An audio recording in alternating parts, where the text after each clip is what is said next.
ભરૂચમાં red alert વચ્ચે આફતનો વરસાદ, સોસાયટીઓ અને લોકોના ઘરોમાં પાણી ભરાયા છે. બંગાળની ખાડીમાં સર્જાયું લો પ્રેશર મધ્યપ્રદેશ સહિત ગુજરાત તરફ આગળ વધી રહ્યું છે, જેથી રાજ્યના કેટલાક વિસ્તારોમાં 26મી જુલાઈ સુધી સતત 4 દિવસ ભારેથી અતિભારે વરસાદની આગાહી હવામાન વિભાગ દ્વારા કરવામાં આવી છે.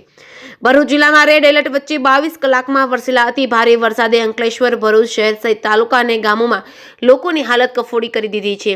ગત મોડી રાતથી ભરૂચ જિલ્લામાં વરસી રહેલા ભારે વરસાદને પગલે મુખ્ય માર્ગો અને સોસાયટી વિસ્તારમાં પાણી કરી દીધું હતું. મુખ્ય માર્ગો પર ઘૂંટણસમા પાણી ભરાતા વાહન ચાલકોને, રાહદારીઓ અને વેપારીઓની આયાતનો પાર રહ્યો ન હતો. ભરૂચ શહેરના શક્તિનાથ, સેવાશ્રમ રોડ, પાંચબત્તી તેમજ દાંડિયા બજાર, ધોળી કુઈ તેમજ 4 રસ્તા વિસ્તારમાં જાણે પાણીના ધોધ વહી રહ્યા હોય તેવો ઘાટ સર્જાયો હતો. જૂના ભરૂચમાં ખુલ્લી ગટરો વચ્ચે વરસાદમાં ધસમસતા પાણીએ જનજીવન ખોરવી નાખ્યું હતું. ત્યાં સોસાયટી વિસ્તારમાં લોકોના ઘરોમાં પાણી ફરી વળતા ભરૂચ નગરપાલિકા તંત્ર સામે રોષ ફાટી નીકળ્યો છે. ભરૂચ શહેર અને જિલ્લામાં લાખો કરોડોના ખર્ચે ઘાસની સફાઈ અને પ્રી મોન્સૂનની કામગીરી વચ્ચે પણ ઠેર ઠેર પાણી ભરાતા નબળી ડ્રેનેજ સિસ્ટમ અને નિકાલની વ્યવસ્થાના કારણે લોકોને ભારે હાલાકી વેઠવાનો વારો આવ્યો છે. ભારે વરસાદના કારણે માર્ગોમાં પાણીમાં ગરકાવ થયા હતા. વાહન ચાલકો પણ અટવાઈ જવા સાથે ટ્રાફિક જામની સ્થિતિ પણ વિકટ બની હતી. જે કે ગુજરાતી સાથે કેતન મહેતા, ભરૂચ.